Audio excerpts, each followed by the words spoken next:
Alors, David,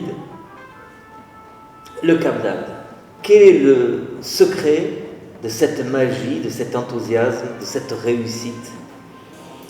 Je crois que tu as bien résumé, il y a vraiment une magie parce que moi je suis venu il y a 3 ans, j'étais venu juste passer 2 jours pour l'émission Radio Nova qui était organisée ici même.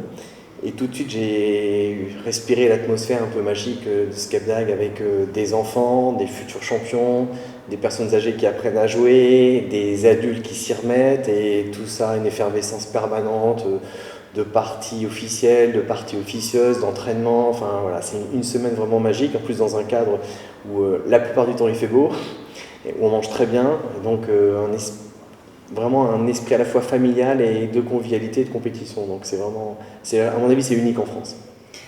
Alors tu es un très bon joueur d'échecs puisque tu as été et tu as le niveau de 2000 Elo et tu es le papa d'enfants qui pratiquent le jeu d'échecs. En même temps, tu es enseignant en physique et puis également le maire d'une commune de 17 000 habitants en région parisienne. Alors, tout cela fait un emploi du temps chargé. Est-ce qu'on arrive à trouver le temps de mener à bien toutes ces passions? C'est toujours le risque, quand on a plein de passions, on risque de tout louper à la fois. Donc ce qui est clair, c'est quand je vois les jeunes en ce moment, puisque je fais le tournoi du Cavalier, je manque clairement de préparation par rapport aux préparations affûtées des jeunes. Et voilà, mais bon, c'est pas l'objectif. Non, moi ce qui m'a vraiment intéressé, c'est comme tu l'as dit, c'est essayer de mêler ce qui me tient à cœur, c'est la pédagogie. Les enfants, parce qu'on veut quand même leur transmettre le savoir, la connaissance et leur passer le témoin. Et puis le jeu d'échecs, il y a quelque chose à la fois scientifique, culturel, artistique. Donc j'ai essayé un petit peu de mêler tout ça et c'est ce qu'on a essayé de faire un petit peu sur la ville d'Orsay les 3 dernières années. Alors parle-nous exactement de ce qui a été entrepris sur la ville d'Orsay, dans le temps scolaire, dans le temps périscolaire. Alors d'abord c'est une rencontre, c'est Bachar Kouatli. C'est une émission à Radio Nova et c'est le principe de la partie majoritaire. Et on s'est dit tiens, ce serait bien de tester ça à l'école. Alors au début, toute confidence, c'était pour me faire plaisir, pour pouvoir mêler à la fois les échecs et puis ce que je faisais avec les écoles.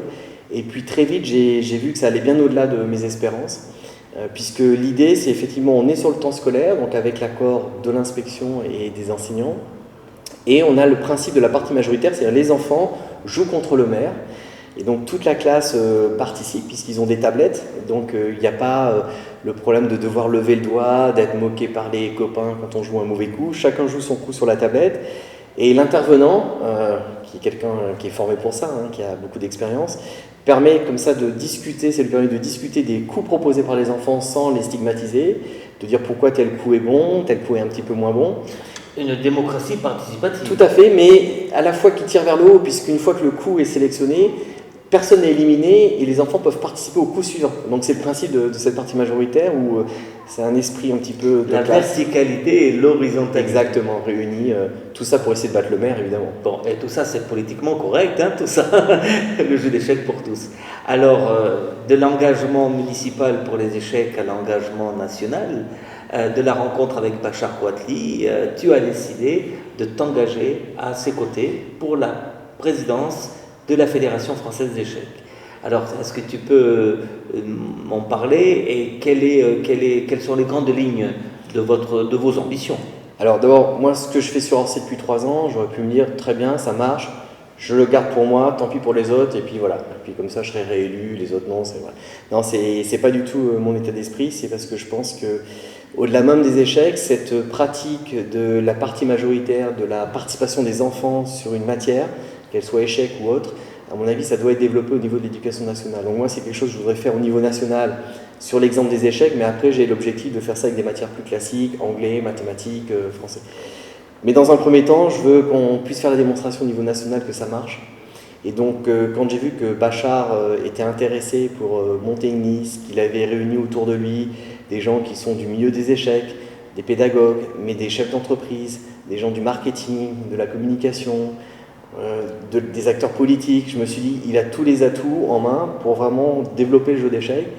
Et puis, disons-le, pour exploser le nombre de licenciés, parce que quand on voit le nombre de passionnés en France du jeu d'échecs, être à 65 000, 70 000 licenciés, je trouve ça petit, quoi. Voilà. Moi, je lui ai dit, il n'ose pas le dire, mais à mon avis, 200 000, 300 000 licenciés, c'est à 4-5 ans, c'est quelque chose qui est tout à fait À la raisonnable. fin de la mandature, Oui, tout à fait. en cas d'élection. Exactement. Donc moi, c'est l'objectif en tout cas auquel je m'assigne. J'aiderai de tous mes moyens, de mes relations, de démontrer à d'autres collectivités pourquoi ça marche, pourquoi c'est intéressant.